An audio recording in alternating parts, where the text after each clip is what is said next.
Iya, tanggal 13 Juli mendatang adalah dimulainya tahun ajaran baru untuk anak sekolah dan ternyata ini memang bukan tanggal mulai belajar dengan tatap muka di sekolah seperti isu yang beredar di masyarakat ya. Nah, itu sementara Ikatan Dokter Anak Indonesia menganjurkan agar proses belajar mengajar siswa sekolah tetap digelar di rumah hingga akhir 2020. Hal ini diklaim sebagai langkah pencegahan penyebaran COVID-19 pada usia anak-anak yang rentan terpapar jika sekolah kembali dilakukan dengan tatap muka.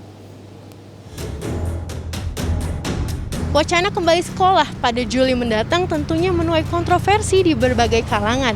Hal ini dinilai terlalu beresiko, terutama bagi anak-anak. Lantas, bagaimana tanggapan warga ibu kota mengenai hal ini?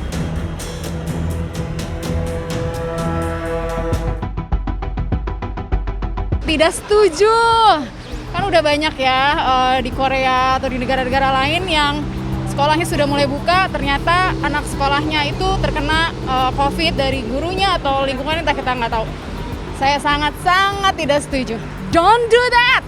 Aku sih setuju aja ya, soalnya yang pertama teman-teman aku tuh banyak banget yang udah pada punya anak dan segala macam, mereka katanya, aduh aku mendingan anak aku tuh kayaknya pada sekolah aja dia biar lebih terarah. Terus kalau yang online gitu kan katanya kayak lebih pusing para orang tuanya nanggepinnya.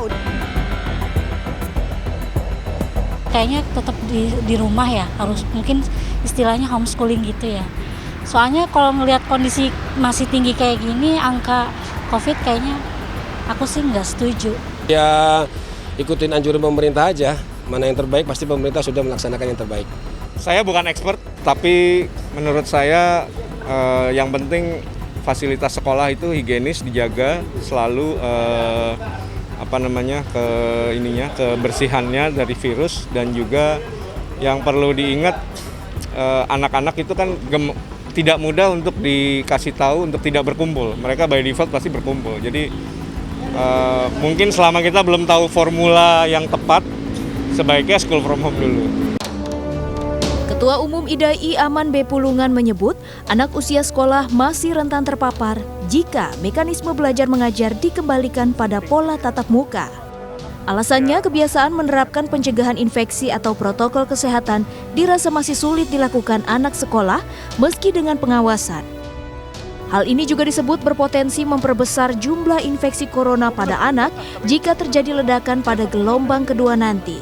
Sehingga IDAI mengimbau agar proses belajar mengajar siswa tetap dilakukan dari rumah dengan metode jarak jauh serta dibantu peran guru maupun orang tua.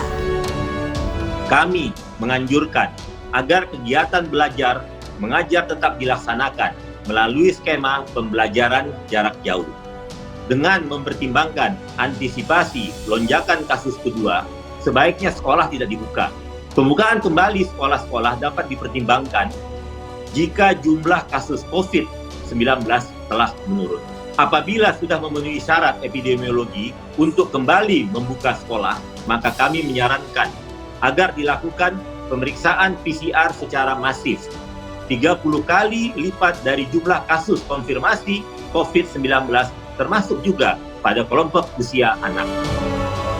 IDAI juga menambahkan agar pemerintah mempertimbangkan faktor tren kasus penyebaran COVID-19 di Indonesia.